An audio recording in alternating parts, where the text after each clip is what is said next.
ഇനി കാണാം ഇന്നിത് സംഭവിക്കും.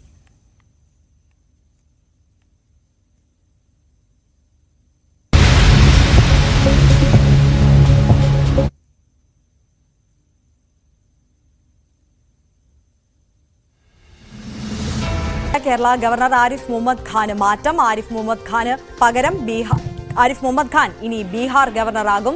രാജേന്ദ്ര വിശ്വനാഥ് ആർലേക്കറാണ് കേരള ഗവർണറാവുക. ഔദ്യോഗികമായ പ്രഖ്യാപനം വന്നു കഴിഞ്ഞിരിക്കുകയാണ്.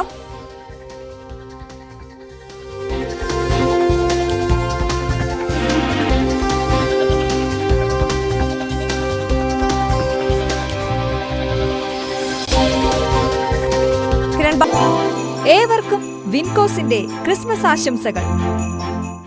26 ജനുവരി 6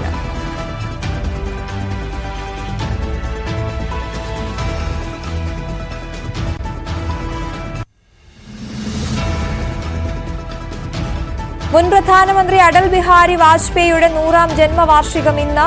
പുതിയ വികസന പദ്ധതികൾക്ക് തുടക്കം കുറിക്കാൻ പ്രധാനമന്ത്രി ഇന്ന് മധ്യപ്രദേശിൽ കെൻ-ബെത്വ നദികളെ ബന്ധിപ്പിക്കുന്ന പദ്ധതി ഉൾപ്പെടെ വിവിധ വികസന പദ്ധതികൾ ഉദ്ഘാടനം ചെയ്യും. വാജ്പേയിയുടെ നദീജല സംയോജന ക്യാമ്പയിൻ എന്ന സ്വപ്നം സാക്ഷാത്കരിക്കുന്നതിന്റെ ഭാഗമായി പ്രധാനമന്ത്രിയുടെ നേതൃത്വത്തിൽ ഛത്തർപൂർ ജില്ലയിലെ ഖജുരാഹോയിൽ കെൻ-ബെത്വ ലിങ്ക് പദ്ധതിക്ക് തറക്കല്ലിടും.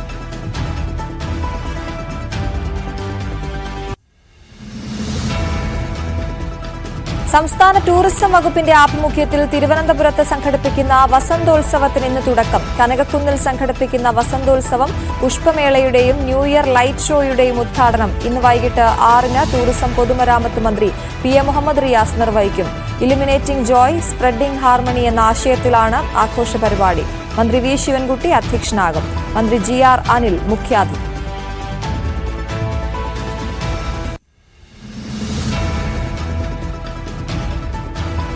മുനമ്പത്ത് ഇന്ന് പ്രതിഷേധ ദിനം. 645 കുടുംബങ്ങളിലെയും ഓരോ അംഗങ്ങൾ ഇന്ന് നിരാഹാരത്തിൽ. റവന്യൂ അവകാശങ്ങൾ പുനഃസ്ഥാപിച്ച് കിട്ടുന്നതുവരെ സമരം തുടരുമെന്ന നിലപാടിൽ മുനമ്പം തീരദേശവാസികൾ.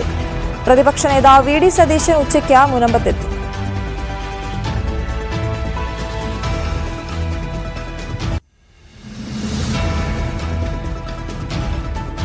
ശബരിമലയിൽ തങ്കയങ്കി ചാർത്തിയുള്ള ദീപാരാധന ഇന്ന്. ദീപാരാധന വൈകിട്ട് 6:40. മണ്ഡലപൂജ നാളെ രാവിലെ 11 മണി മുതൽ പമ്പയിൽ നിന്ന് തീർത്ഥാടകർക്ക് നിയന്ത്രണം.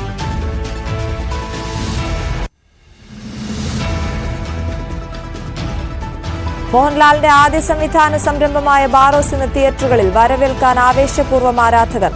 3D ദൃശ്യാനുഭവങ്ങൾ ഒരുക്കി സിനിമ.